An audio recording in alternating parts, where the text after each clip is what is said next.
Let me ask you something. Do you consider someone to be a bad host if they order food instead of cooking everything from scratch? I ask because I feel like somewhere along the way, hosting stopped being about just a casual gathering, and it's starting to feel like a performance. Like, if the food isn't homemade, if the decorations aren't perfect, or the table doesn't look like something you see out of a magazine, then somehow we just didn't get it right. Somehow this is not perfection, and I don't think that's correct at all. I think at some point we forgot about what hosting is truly about. Does anybody remember the good old days, the days when a kid's birthday party was simply that, a simple birthday party? It meant cupcakes from the local grocery store. You remember the cupcakes I'm talking about, the red ones and the blue ones. Those are the ones I remember because the kid's tongue would be either red or blue for the rest of the day because it contained way too much food coloring and other crap. And the kids was all running outside in the backyard. The adults would sit in lawn chairs chatting and gossiping, and there would be that one guy outside who crowned himself the grill master and somehow always managed to overcook every hot dog and burger on the grill, and nothing matched. Nothing was perfect, and somehow everybody had a great time. Fast forwarded to now. Now, if you attend a first birthday party, a baby shower, or anything else in between, it's a full production. I mean, you have people coming in doing, the balloon arch, the balloon artist, whatever your proper name is that you use for them. I don't remember. But anyways, they create this beautiful backdrop with balloons and custom dessert tables, fresh flowers, professional photos, a photographer. You know what I'm talking about, the whole shebang. And at the end of the day, it looks more like a wedding reception than a simple birthday party. And listen, I'm the last person to judge. I'm not judging anyone because if that's your thing and that is what brings you joy, then go for it. Do what makes you happy. But somewhere along the way, hosting has become more about being impressive instead of just being comfortable and just hosting. I saw a video online not too long ago of a safari themed baby shower. And when I say safari, I mean actual safari. They had tanks with real snakes in them. Can you believe it? The parents walked in with a snake wrapped around their neck, like, what do you want? This is part of the decor.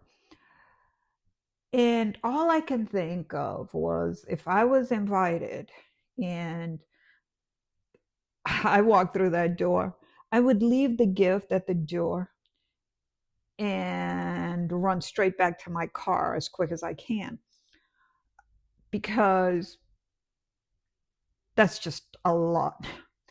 But that's their thing and good for them. It also made me laugh because it also made me realize how much hosting has become about creating something impressive instead of something that welcomes people and makes us feel comfortable. because now every event ends up online, whether we want it to be or not. Every table gets photographed, every centerpiece, every detail gets compared. And somewhere in that process, people started feeling like their home has to be perfect before inviting anybody over. And the truth is, it's never going to be perfect.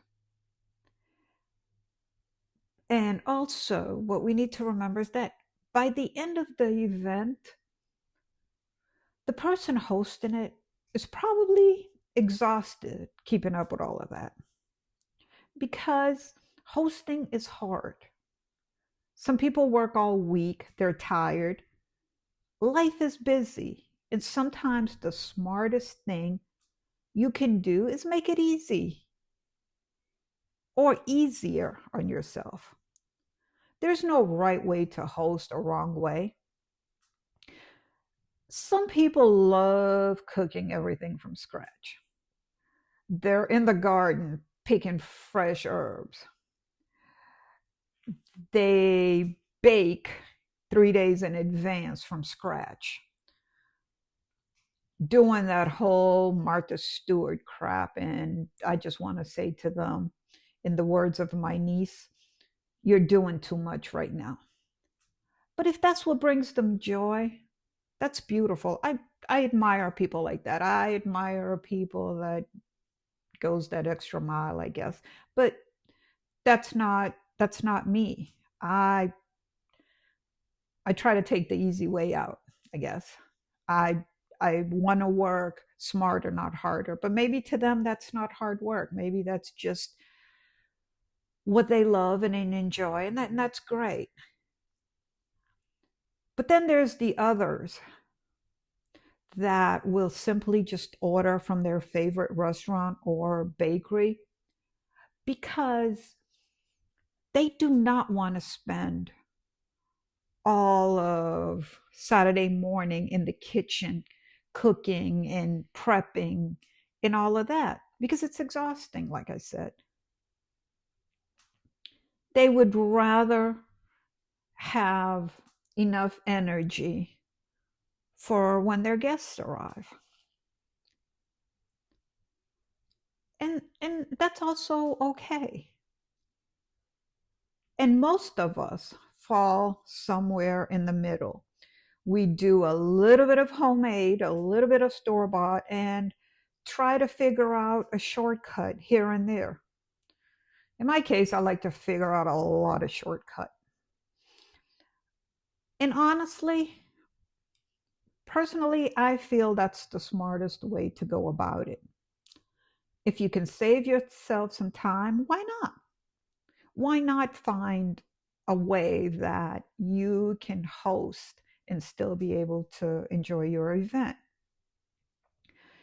If you want to order from a restaurant or have your event catered, that's great. They exist for a reason. It's a business. They know what they're doing. Buying food doesn't mean you care less. It means you're choosing where to spend your time and energy. Look, I always laugh and I think it's funny when people assume that when I make something homemade, it's because I think it tastes better or I think I can make it better. No, honey, that's not the reason. Half of the time, it's because I'm being cheap. I am not paying restaurant prices for grilled chicken when I can send my husband outside to grill it himself. I am not ordering rice when I can buy a bag of rice and feed my whole family for the week. And when it comes to salad, come on, let's be real. It's lettuce, tomatoes, and cucumbers. And jazz it up with some olive oil and some other stuff. Let's not act like hosting requires a culinary degree. It requires time and effort. But that's my way. That doesn't make it the right way or wrong. Because the point of hosting isn't about proving how much we can do. Or look at me. The point is just simply bringing people together. I was reminded of this lesson recently. A friend of mine invited my family over for dinner a couple of weeks ago. It was during the snowstorm. After I confirmed we were going to attend, she texted me back saying she completely understood if we couldn't make it because of the weather. Then she mentioned that the food was ordered from a restaurant, like almost like that might change my mind. Like, really? How long have we been friends? You don't know me by now? And in my mind, I was thinking, you said food. That's all I needed to hear. If we had to walk to her house, we were going. Because what mattered to me wasn't whether she cooked the food. She and her husband work all week, and on a Saturday night, they chose to open their home to us. They chose to let us in. 2 bottles of wine later, we were still there talking, yapping, while the kids was outside playing in the snow. It was a perfect moment. I was so happy that I risked my family's life to attend. Joking, but it was a perfect night.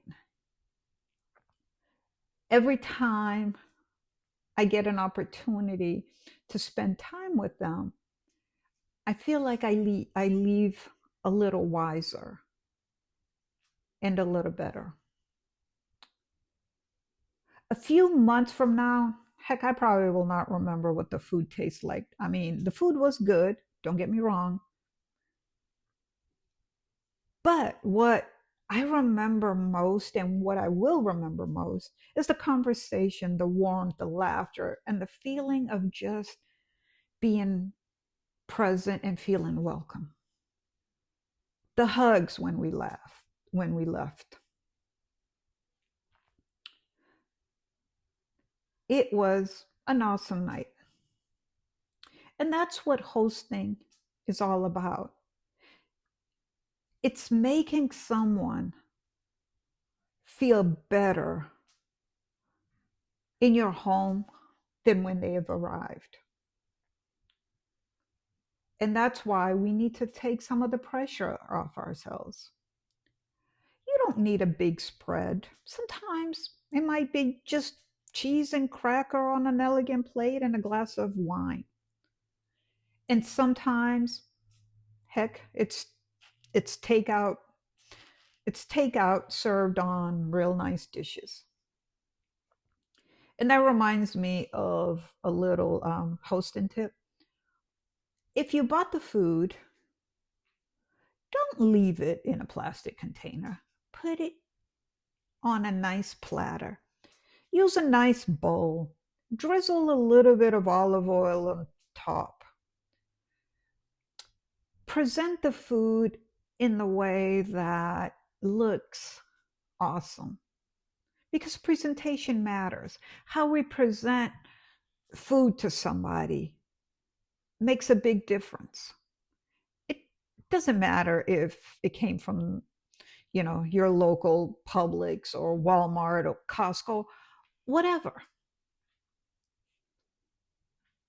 Present it in a way that will make the person say, wow, you made this. You might not have made the food, but remember, you're making the moment. And as guests, we should stop asking 20 million questions. We should stop with, where did you get this? Where did you buy this? If you love something that somebody served, then the next day, text them and ask, hey, the polite way to ask that is, Do you mind sharing that recipe? And let them tell you, hey, I got it from here or I got it from there. And go on and go from there. If they made it, I'm sure they would share the recipe. If not, they'll tell you where they got it from. This really, again, I don't really think this is all about food, anyways. It's about giving ourselves permission to stop trying to make everything perfect before we invite people into our homes. It's never going to be perfect, especially in my case. We don't have to be perfect to start. Most people don't remember the menu. They remember that how they felt sitting at your kitchen table. And let's be honest, the people, the ones that are judging, those are the ones who don't host. Those are the ones who loves to say, oh, I don't like people in my house. Oh, I don't invite people over. And that's fine. But it's easier to criticize something when you're not doing it yourself. Some of the best nights in life don't look impressive from the outside. They look ordinary, like a simple meal, a slightly overbaked cake, people talking long after the plates are cleared. Maybe, just maybe, what we need isn't bigger parties or better decorations or even home cooked food. Maybe what we need are more moments where people feel comfortable enough to be themselves. I've always wanted my home to be a place where people can walk in, kick their shoes off, grab a drink, eat, and eat some more. Just relax. My home is not a showroom, it's not a museum. It's a place that's lived in, a place that sometimes might be a bit messy, sometimes, especially, well, only around Christmas and Halloween, overly decorated, but it's always, always open for memories and joy. Because to me, at the end of the day, what makes a home, what makes a house a home isn't perfection, it's the memories we create inside it. It's the people we allow in. So, if ordering food helps you do that, order the damn food. If cooking brings you joy, then cook. But please, let's stop letting the fear of doing it wrong or not perfect keep you from opening your door. Your friends aren't coming over to inspect your kitchen skills. They're coming over to be with you, to create beautiful memories and moments. If I'm ever given the choice between a perfect homemade meal once a year or pizza and laughter once a month, even though I don't like pizza, give me the damn pizza. Because at that moment, what's going to matter is the energy, the love that the host is serving. And that should always be the main course. If the food is homemade but the host is miserable, the night is pointless. I would rather eat a bucket of fried chicken with a host who's happy to see me than, I don't know, a beef Wellington with someone on the edge of a breakdown because nothing is going right. I want to leave you with this thought. Somewhere along the line, or more along the way, we started believing that hosting meant providing something extraordinary. It also made us believe that we have to prove something. Prove we could cook. Prove we could decorate better than anybody else. Prove we could make everything look perfect. But the older I get, the more I realize that people who matter aren't keeping scores. They don't remember whether the food was homemade or ordered. However, they do remember how easy it felt to sit around your kitchen table.